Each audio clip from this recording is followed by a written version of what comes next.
Sugihoto. Selamat datang kembali dalam podcast Suara Dhamma, podcastnya Magabudi PC Jakarta Utara. Saya Ririn Ernawati, dan hari ini kita akan membahas topik yang ringan tetapi tidak kalah menarik, yaitu manfaat datang ke wihara. Saat ini sudah bersama kita narasumber yang luar biasa. Beliau adalah Mahapandita Sasana Daja, Dr. Ratna Suryawidya, spesialis kedokteran jiwa. Mari kita sapa beliau. Sugihoto Romo, bagaimana kabar hari ini? Ya, baik-baik saja. Romo, sebelum kita berbincang-bincang lebih dalam, beberapa waktu sebelumnya saya membaca dalam artikel jurnal penelitian bahwa saya menemukan memang minat umat Buddha, khususnya remaja Buddhis untuk datang ke wihara itu cenderung rendah. Faktor-faktor penyebabnya itu ya karena kesibukan, kemudian lingkungan pergaulan, serta memang kurangnya keyakinan dari pribadi umat Buddha. Nah, bagaimana tanggapan Romo terkait fenomena tersebut? Ya, pertama-tama saya ingin menyampaikan bahwa perhitungannya harus dilihat dari sudut mana gitu. Jadi karena memang tidak hanya umat Buddha, mungkin umat agama lain juga mengalami hal yang sama. Oh, iya, betul. Kebetulan kalau umat Buddha itu tidak ke wihara, tidak ada yang cari. Ya, Iya, betul. Karena tidak ada ancaman bahwa kalau malas ke wihara masuk neraka, itu nggak ada. Oh iya, nggak ada seperti itu dalam agama kita, tidak ada. Jadi jangan heran kalau umat Buddha itu ada yang datangnya misalnya setahun sekali kalau diundang. Itu namanya umat Buddha kapal selam. Oh, seperti itu, ada istilahnya Muncul ternyata ke permukaan kalau diundang. Kalau nggak diundang ya di rumah aja. Mungkin dia berpendapat bahwa berbuat baik bisa di mana saja, tidak hanya ke wihara, misalnya. Oh, ya. Nah, kemudian jangan heran kalau orang jarang ke wihara karena mungkin banyak kegiatan yang lebih menarik. Contohnya? Gadget, main HP. Gadget, iya. Apalagi Gen Z ya, generasi saya sekarang itu HP nomor 1. Iya, jadi di mana-mana saya kira sama gejalanya. Dari mana kita berkumpul, begitu ketemu, bukannya ngobrol, lalu lihat HP-nya masing-masing. Iya, ya. Betul. Itu kendala saat ini memang. Tapi itu nggak masalah. Tapi yang penting kita harus mengerti mengapa orang itu sebaiknya rajin ke wihara. Nah, nanti kita udah bahas di belakangan lah ya. Iya, siap Romo. Nah, karena sesuai dengan tema hari ini Romo, kan manfaat datang ke wihara. Nah, apa sih sebenarnya fungsi dan peranan wihara dalam kehidupan umat Buddha? Jadi nomor satu, kita sebagai manusia kan mesti mandi kan? Ya, harus dong. Nah, kalau kita mandi yang kita bersihkan apa? Badan kita, seluruh badan. Apakah dengan kita mandi di kamar mandi, pikiran kita ikut bersih? Belum tentu juga. Ya, jadi artinya salah satu fungsi datang ke wihara adalah membersihkan batin kita. Nah, di dunia ini kan banyak penyakit yang menyerang orang-orang yang tidak happy. Seperti penyakit autoimun. Oh iya. Penyakit kanker. Betul. Daya tahan tubuh yang melemah dan seterusnya. Ya. Dan yang stres kan banyak. Betul. Rata-rata orang sakit itu bukan karena ada sel penyakit, tapi awalnya dari pikiran. Nah, itu dia. Jadi Sang Buddha mengatakan kita bisa mengatakan tubuh kita sehat untuk jangka waktu tertentu atau untuk lebih lama.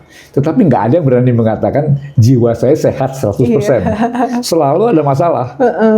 Karena tidak kasat mata juga ya, Romo ya. Dan memang hidup ini begitu. Sang Buddha mengatakan hidup itu duka. Jadi duka itu memberi corak, tidak memuaskan. Contohnya gini deh, semua orang tua ingin anaknya pintar sekolah. Apakah anaknya pintar? Belum tentu juga, tergantung anaknya. Semua orang tua pengen anaknya sukses dalam hidupnya. Apakah pasti sukses? Belum tentu juga. Nah, yang paling penting, apakah orang tua bisa membuat anaknya bahagia? Belum tentu juga kan? Belum tentu juga. Nah, menurut Romo, adakah kegiatan rutin di wihara yang sangat bermanfaat dan sebaiknya ini tidak dilewatkan oleh umat Buddha? Ya, contohnya puja bakti mingguan. Ya. Jadi di situ kita kan pertama memberi hormat kepada Sang Buddha kan. Puja ca puja nianang. Jadi artinya kita menghormati yang layak dihormati. Nah, itu perbuatan yang membawa berkah. Karena kita berlutut pada Sang Buddha dengan berlutut 5 titik. Kepala, tangan, dan kaki. Ya. Kita merendahkan diri kita di hadapan guru agung. Biasanya kita lebih sombong kan kalau ketemu orang lain kan. Ya. Tapi ketemu guru agung kita memberi hormat sambil berlutut. Itu yang pertama. Yang kedua, kita punya kesempatan mengulang ajaran Sang Buddha dengan membaca sutta atau gatha. Ya. Dan mengulang ajaran Sang Buddha itu sangat penting untuk menanamkan prinsip-prinsip yang baik dalam hidup ini. Nilai-nilai ajarannya Buddha itu harus tertanam ke dalam diri kita. Nah, selanjutnya kita diberi kesempatan untuk meditasi, meskipun sebentar, ya. Tapi daripada tidak ada, ya, lebih baik kita meditasi sebentar. Iya, dan faktanya meditasi saat ini tuh tidak hanya dikonsumsi oleh umat Buddha ya, Romo. Nah, jadi orang umat beragama lain juga menganggap meditasi itu penting. Iya, betul-betul. Lalu selanjutnya kita diberi kesempatan untuk berdana, ya, dana paramita. Tentu kita tidak diwajibkan, ya, harus 10% dari penghasilan, itu nggak ada. Iya, ya. Tidak. Sukarela. Iya, betul. Nggak berdana juga nggak apa-apa. Pura-pura masukkan uang di dalam kantong, masuk kosong, keluar kosong, nggak apa-apa. Yang penting ada niatnya dulu. Daripada gitu malu. Ya. Betul sekali. Asal jangan masuk 5.000, ambil 100.000. Itu namanya mencuri. Kan? Oh iya, nggak boleh dong. Tangannya kosong, keluarnya ada isi. Nah, itu satu kemudian kita kan juga punya kesempatan bertemu dengan umat yang lain. Iya. Ya, jadi artinya saling menyapa begitu ya, memperbaiki hubungan sosial. Bangun relasi. Nah, kadang-kadang ada beberapa keluarga yang datang ke wihara untuk reuni. Oh, reuni. Nah, karena sudah besar-besar anaknya sudah kawin, pindah ke rumah lain, ketemunya di wihara. Oh, seperti itu. Jadi reuni. Nah, kalau di wihara itu ada biku, maka umat bisa melaksanakan kewajibannya untuk bante, untuk biku, memberikan dana, makanan, persembahan juga, obat-obatan, dan seterusnya. Jadi artinya banyak sekali peluang-peluang berbuat baik. Dan diharapkan tentu kalau ke wihara tidak berbuat jahat. Ya, betul. Harus tidak melanggar sila misalnya. Dan kalau ketemu bante, kita bisa minta sila. Ya, artinya kita memperkuat keyakinan kita, tekad kita untuk tidak melakukan perbuatan yang tercela. Wah. Jadi kan penting kan? Iya, itu sangat penting dan manfaatnya sangat luar biasa itu, Romo. Karena kalau kita tidak berbuat baik, maka kita nggak maju. Dan kalau nggak maju, lebih banyak turun. Ya, tergoda oleh hal-hal lain, ya kita tidaknya maju malah mundur. Status kebatinan kita. Ya, itu ternyata banyak kegiatan-kegiatan yang bisa kita ikuti di wihara dan itu memberikan manfaat yang sangat besar dan luar biasa bagi kita. Oke, kita lanjut ke pertanyaan berikutnya ya, Romo. Dari pengalaman Romo sendiri, karena Romo pasti aktif datang ke wihara juga. Apa saja manfaat utama yang bisa didapatkan oleh seseorang ketika dia itu rutin datang ke wihara? Jadi sebetulnya tujuan kita menjadi umat Buddha adalah menjadi orang yang lebih berbahagia. Nah, kalau kita bisa mencapai itu, bagus. Dan kebahagiaan itu dicapai oleh orang bijaksana. Dan orang bijaksana itu dekat dengan orang suci. Iya, betul. Nah, jadi kalau kita bisa menyucikan pikiran, perasaan, ya, kemudian kita bisa merenungkan ajaran Sang Buddha dengan lebih baik, maka kita akan mendapatkan secercah pencerahan. Ya, kedamaian. Nah, gitu, pencerahan itu akan membawa kebijaksanaan. Dan kebijaksanaan itu dekat dengan kebahagiaan. Oh ya, orang bijaksana pasti bahagia, betul. Nah, jadi kalau kita hanya berdoa semoga semua makhluk bahagia, itu kan cuma ucapan. Iya. Tapi kalau yang bersangkutan tidak melakukan langkah-langkah yang mendekati ke sana, nggak akan bahagia. Iya, betul. Itu fakta. Ya, toh? Nah. Oke, kemudian pertanyaan berikutnya, Romo.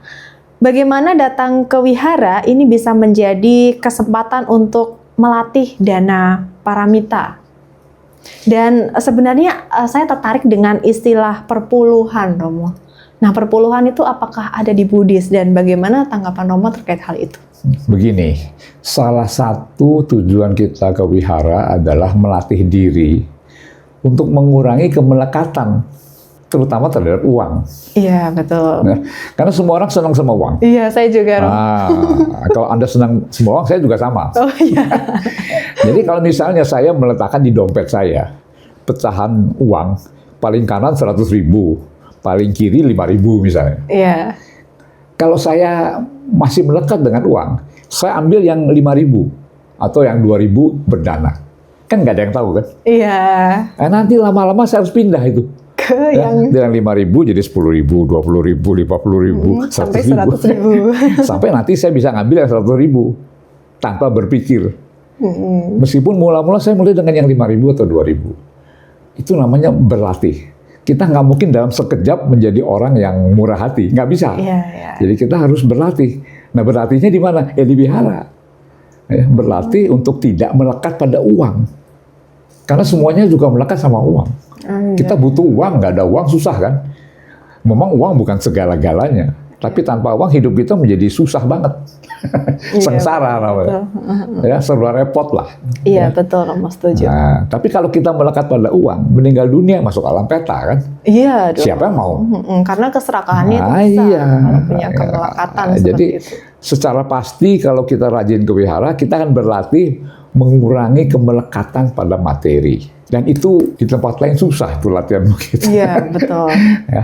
Iya, sepertinya ajaran Buddha itu, ajaran di dalam suta, banyak suta menekankan ajaran yang pertama itu adalah dana, memberi. Banyak hal-hal yang saya temukan di Buddhis seperti itu. Ya, karena dana itu bisa dilakukan oleh siapa saja, termasuk orang jahat. Iya, betul. Ya, toh? Nah, Iya. jadi belajar untuk tidak melekat itu sangat penting. Nanti hasilnya waktu kita mau meninggal dunia. Kalau kita mau meninggal dunia tidak melekat, semoga nggak masuk alam peta. Ya, sadu. Semoga Nah. saya juga tidak mau, Romo. Nah, kalau nggak mau ya jangan melekat. Iya, kemudian terkait perpuluhan tadi, Romo. Perpuluhan itu apa sih sebenarnya? Jadi memang ada yang mengatakan kita ini kan semuanya dipinjamkan oleh alam ini. Katakanlah oleh Tuhan misalnya. Oke. Jadi kalau kita mendapat penghasilan, why not memberikan 10% kepada beliau sebagai ucapan terima kasih. Oh, berarti di target segini, begitu ya? Nah, kalau kita nggak ada ajaran begitu.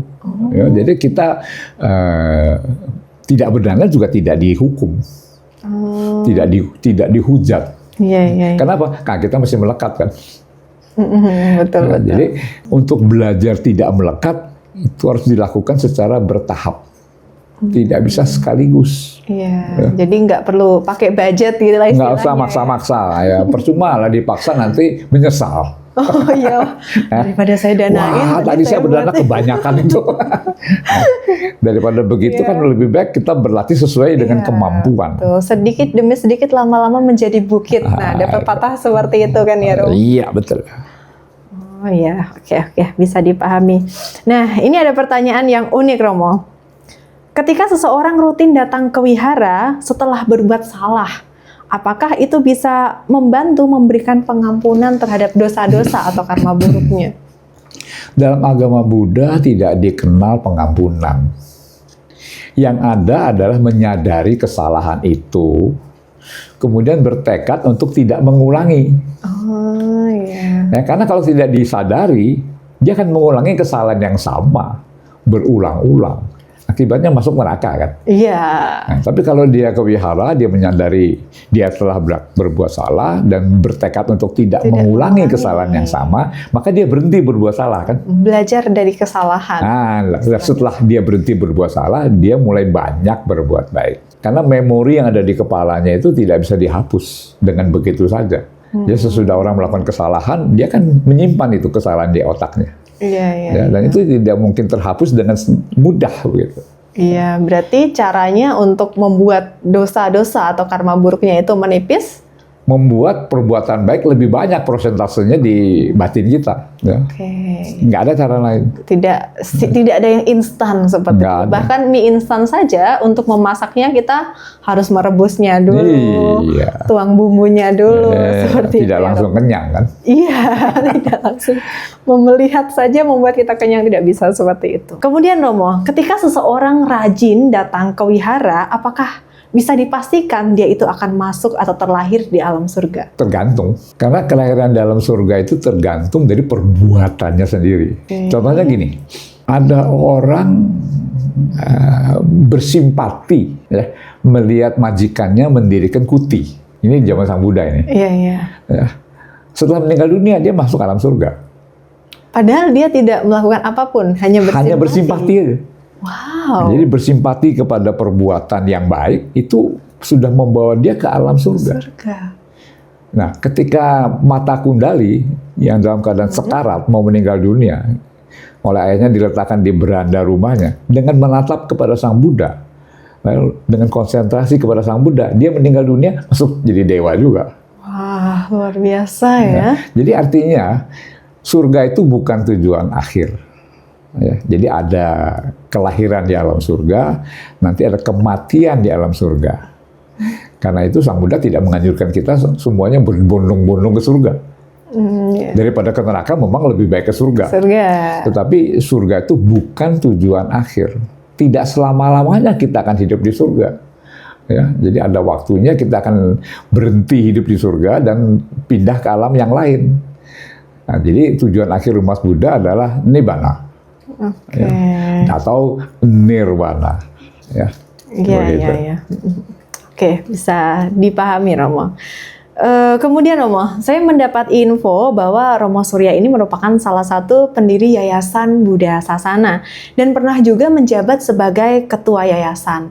Nah, dari sudut pandang pengurus, menurut Romo Surya, bagaimana cara wihara beradaptasi agar tetap relevan dan menarik bagi generasi sekarang khususnya?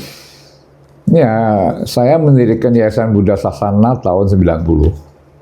Persiapannya tahun 89. Ya. Jadi untuk mendirikan wihara rupanya tidak mudah juga. Susah ya. Rapat persiapannya 18 kali. Wah. Nah, kemudian setelah wiharanya yayasannya berdiri, kita mulai dengan berusaha mendirikan wihara dengan mencari tanah. Dan tanah itu kan tidak murah. Iya. Jadi yang paling mudah ya kita berusaha minta dari pemerintah tanah fasum. Fasilitas umum. Nah, sebelum ada tanah fasum, ya kita kan harus kumpul-kumpul. Ya, maka kita membeli sebuah gedung untuk Cetia, Oh iya. ya, Buddha Sasana. Itu di Pelepah Raya. Jadi semua dimulai dengan niat, dengan tekad. Iya, dengan cetan. Sesudah dimulai dengan tekad, lalu kita mulai berjuang, berusaha, menggunakan semua relasi yang ada, lalu mencari dana untuk membeli gedung yang wihara kecil itu. Ya. Iya. Sumarekon memberikan diskon dari 90 juta menjadi 75 juta, tapi kan tetap uang. Iya, itu tetap Tahun banyak. 90, 75 juta itu Udah banyak banget. nilainya luar biasa. Ya. Iya, betul. Untung ya, dulu umat Buddha banyak yang mau berdana sehingga dananya terkumpul pada waktunya. Ya. Jadi 6 tahun berjuang. Bukan 6 tahun sengsara ya. 6 tahun menggunakan wihara kecil, lalu wihara ini berdiri tahun 97. Ya 96, 97 lah. Ya. Dan wihara besar ini memang tempatnya lebih besar. Tapi umatnya kan jadi lebih banyak. Iya. Jadi lebih longgar hubungan sosialnya. Ya, waktu kami di wihara kecil, hubungannya lebih dekat. Karena umatnya nggak banyak, kegiatannya juga nggak banyak, jadi sering ketemu, jadi lebih akrab. Lebih akrab. Nah, sesudah pindah ke wihara besar, sifatnya berubah. Tapi nggak apa-apa sih. Ya, itu memang corak, ya, corak hidup. Corak hidup, betul, seperti yang dikatakan oleh Sang Buddha. Kemudian Romo, adakah pengalaman pribadi Romo yang paling berkesan selama berada di lingkungan wihara ini? Iya, dari tahun 91 saya melatih meditasi setiap hari Rabu malam jam 7 sampai jam 9 kira-kira. Dari 91 sampai COVID ya. Oh iya, COVID tahun 2000 ya, 2020 ya. Berapa tahun itu? Awalnya tuh ya, dari lumayan lama juga ya. Iya, sampai. Satu kali ketika hari libur Lebaran, yang datang meditasi cuma 1 orang. Biasanya banyak Romo yang datang. Ya, lebih dari 1 lah. Oh iya. Nah, kebetulan hari itu cuma 1 orang. Kebetulan yang 1 orang itu bukan orang Buddhis. Ini sangat mengagetkan sekali. Jadi Anda bayangkan kalau saya mengatakan hari ini nggak ada latihan, ya kita pulang aja. Oh, itu Nah, kecewa maka ya, Romo. mulai hari itu nggak ada latihan meditasi lagi. Betul kan? Iya, betul dong. Nah, Kecewa pastinya. Jadi meskipun 1 orang bukan orang Buddhis, ya tetap latihan. Tetap latihan. Nah, minggu depan tambah jadi 2, Iya. 5 begitu. Akhirnya semakin banyak. Dan ini hanya mengulangi pengalaman saya ketika jadi pemimpin pramuka dulu. Sama. Oh, pernah ya, Romo? Pada suatu saat, minggu sore yang lihatnya cuma 1 orang. Kalau saya suruh pulang anak itu, minggu depan sudah nggak ada Nggak latihan datang pramuka lagi. lagi. Jadi saya menjadi pramuka 19 tahun. Nah, jadi dari kecil sampai besar, sampai dewasa. Jadi artinya pengalaman itu bisa dimanfaatkan, ya, bahwa kita tidak boleh menyerah meskipun cuma 1 orang. Iya, betul Romo. Iya. Saya juga mengajar di sekolah Romo, dan ada murid saya yang hanya 1 siswa saja, tapi walaupun 1 siswa itu tidak menyurutkan niat saya untuk mengajar tentunya. Memang kita harus memiliki prinsip yang baik seperti itu. Nah, mungkin sebagian umat Buddha yang sudah lama tidak pergi ke wihara sedikit akan merasa canggung ya Romo, atau mungkin dia khawatir akan merasa kurang nyaman berada di lingkungan wihara. Kira-kira apa langkah kecil yang bisa mulai dicoba untuk dilakukan agar mereka lebih nyaman untuk kembali datang dan bergabung di wihara? Ya, tentu Daya Kasaba atau pengurus wihara harus menyapa dulu. Oke. Kalau punya nomor HP, punya alamat rumah, ya diundang. Ya, untuk ramah-tamah begitu ya. Dan saya kira wihara kita cukup nyaman untuk orang tua misalnya ya. Kami kan menyediakan kursi untuk orang tua yang duduk di bawah. Ya, jadi bisa ada sandarannya gitu ya. Nah, jadi ya saya mengajak Bapak Ibu Saudara yang pernah atau sering dulu datang ke wihara, ya datang lagi lah ke wihara ya. Karena di wihara kita bisa melakukan banyak hal ya. Betul. Yaitu banyak melakukan perbuatan-perbuatan yang positif ya, yang baik untuk diri kita sendiri dan orang lain. Di samping ya tentu kita belajar tidak melakukan perbuatan yang keliru ya. Tentu di lain hari Minggu ada kegiatan lain ya, misalnya belajar meditasi ya. Dan yang lain-lain. Jadi saya kira datang ke wihara manfaatnya banyak ya. Ya semoga Bapak Ibu semuanya bisa memanfaatkan ya adanya sarana wihara di Kelapa Gading ini. Ya. Dan jangan lupa bahwa banyak orang dari luar Kelapa Gading menganggap ini wihara sebagai wihara dia. Oh, jadi mereka datang ke sini tiap minggu. Wah, ya, jadi bukan orang Kelapa Gading saja yang datang ke sini. Ya. Luar biasa. Karena mungkin melihat kondisi wihara ini menyenangkan, ya, untuk dijadikan tempat beribadah. Baik, luar biasa. Terima kasih banyak Romo atas penjelasannya mengenai manfaat datang ke wihara. Pemirsa, dari obrolan ini kita dapat mengambil pembelajaran bahwa wihara bukan sekedar tempat ibadah, namun dapat kita jadikan sebagai rumah spiritual untuk belajar dhamma, menemukan kedamaian, menjalin relasi yang sehat, dan lain sebagainya. Jadi, mari luangkan waktu sejenak untuk datang ke wihara, melakukan puja bakti, mendengarkan Dhamma Desana, atau sekedar menyapa sesama umat Buddha, karena kedamaian itu dapat kita temukan dari dalam diri kita, bukan dengan mencari keluar. Terima kasih telah menyimak episode kali ini. Jangan lupa klik tombol like, subscribe, dan aktifkan lonceng notifikasi agar tidak tertinggal video terbaru dari kami. Dukung channel ini untuk terus berkembang dan terus menghadirkan video-video inspiratif tentang Buddha Dhamma. Sampai jumpa di episode berikutnya. Saya Ririn Ernawati, mohon undur diri. Semoga semua makhluk hidup berbahagia. Sadhu, sadhu, sadhu. Sukhi Hotu.